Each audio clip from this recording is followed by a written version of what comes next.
Hello everyone and welcome back to today's video. So over the past few days it has been holiday season and gearing up for Christmas and all the things that brings.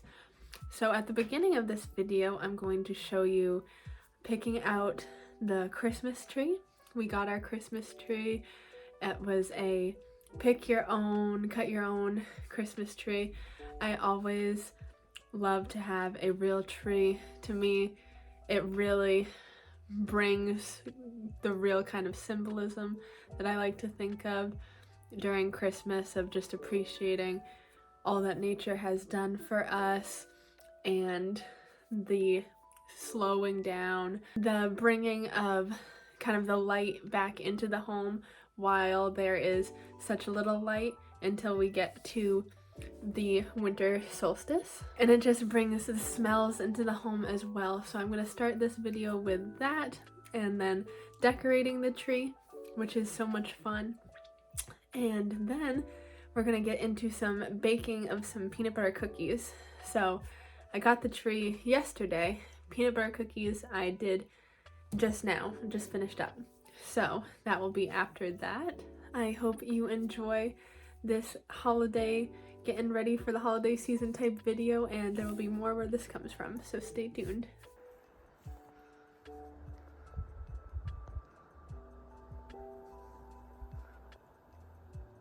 So we are out here picking out our Christmas tree, and we found the one perfect for us. Nothing too big, but he's nice and fluffy. Christmas is such a special time of year for me and my family. Growing up, I grew up with my grandmother and my mother, and Christmas was always the most special time where all the baking would happen and all the decorating. To this day, it is still something I cherish, the memories I got to make with my family through Christmas seasons. And even though I don't have my grandmother here anymore, I still cherish the times I did have with her during this time of year. And I do have my mother, and we try to keep traditions very much alive. The Christmas tree itself is very special in our family because on my mom's tree at her house, she has all the ornaments passed down from all the Christmas trees of the past, and so we have ornaments on that family tree that are over 80 years old that my grandmother and Papa had on their tree when they were my age. So it's very special. Someday I know I will be inheriting those, but until then I'm keeping my tree nice and simple. I just have some beautiful gold and kind of off-white glass ornaments. I personally will only get glass ornaments. Yes, they can break, but they're just so much classier, I guess you can say, more special, more meaningful. So I decorate with my ornaments, and I love to have sentimental type ornaments too. I have one for when the first year that I got my baby dog, and I have one for the first Christmas with my love. Having sentimental, special things like that just adds to the real meaning of Christmas for me and just makes it so special. Now, I also love to decorate with cranberries. I make a cranberry wreath for my tree, and it just adds that pop of color. I really like on my tree how you have the green from the evergreen itself, the white and gold, and then that pop of red. It just is so beautiful to me. I love going with traditional Christmas colors personally. It just is so classic.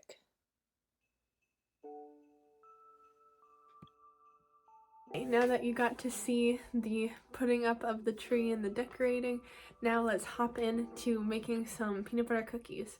Alright, so I'm gonna just half of the recipe that I'm using because it's a recipe for 24. I'm just gonna make enough for 12. That would be 3/4 of a cup. Just about. something like that. So I'll use that much flour.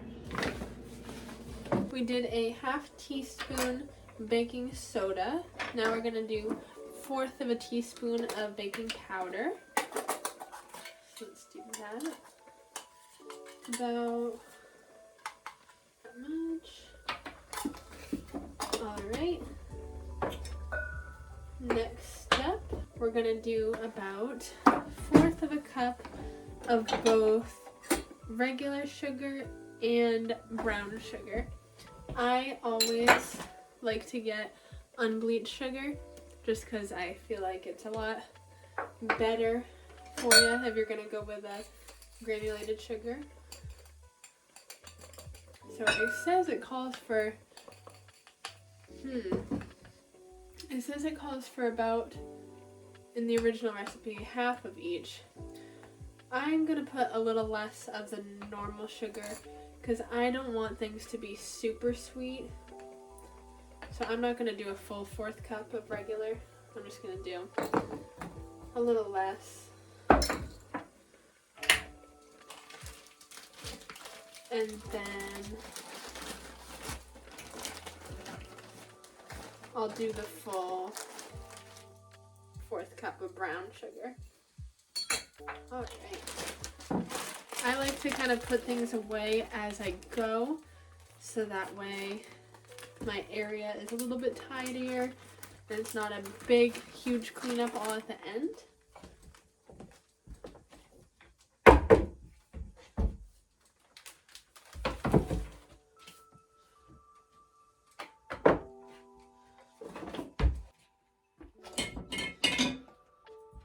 Start mixing these dry ingredients together.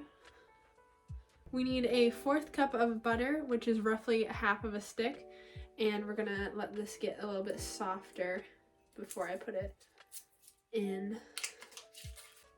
3/4 of a teaspoon of vanilla extract. This one is new.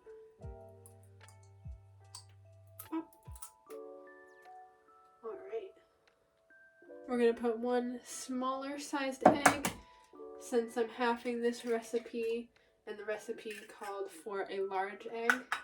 Just going to pick out a smaller one. Alright. Going to give this a good mix now that we got some wet stuff in there. Our butter is soft.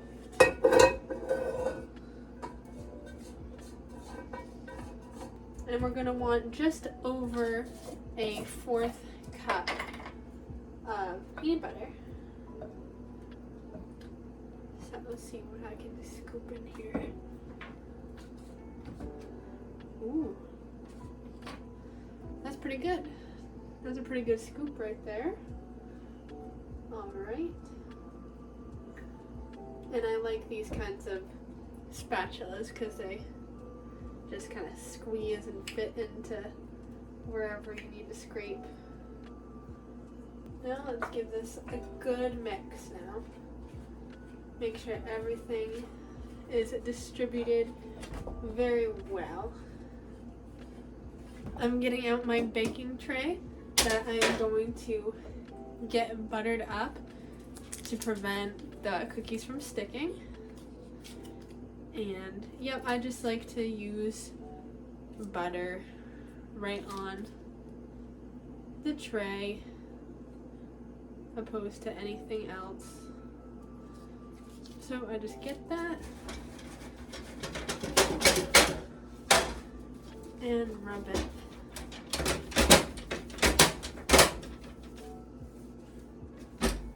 There. Now nothing should stick. So that's perfect. And I needed to add just a little bit of salt to that too. I forgot to do that. So let's see what we got. So as soon as I get all this distributed, all the butter mixed well, so there's no big chunks of butter anywhere. With some things you like having chunks of butter, like in biscuits, but you don't really want that in your cookie recipes, because then some of them will just be all buttery and melting all over the place and just not what you need. Now is a fun part. We make little, just rolling it like this in your hands. Perfect little balls. And the original recipe I took this from was for 24. I halved it, so it should be enough for about 12 cookies, but depending on how I size these out, of course, it could change. So the way I rolled mine is making 10 cookies, which is perfectly fine. I don't need a certain number. I just wanted to make a couple cookies as a little treat. Alright, now that those are rolled out, I'm going to put the bowl right under the water so that it becomes easier for me to clean later. Grabbing a fork, and just like so, you just press it down and press it down the opposite way.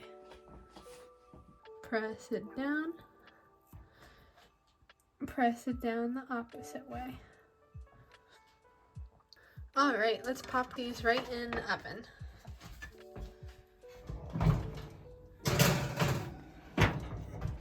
We put them in for about 9 minutes. Let's see. Oh, beautiful. Yummy.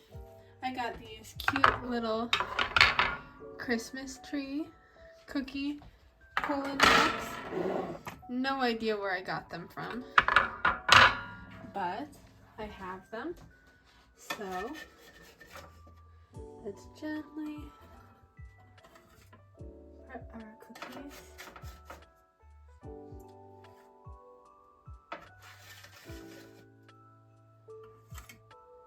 You know, you gave them the right amount of time if they come all together, but they're kind of wiggly. They'll harden up as they cool. So don't think you need to pop them back in just because they're kind of a little wiggly, and if you tried to eat one, they'd fall apart at this moment. You'll overdo them. They need to cool. Now we're just gonna let our cookies cool. That's gonna do it for today's video. If you enjoyed, then please hit subscribe and follow along for more. There will be more where that came from. I hope you have a lovely rest of your day, rest of your week, rest of your holiday season, and I will see you in the next video. Alright, see you soon.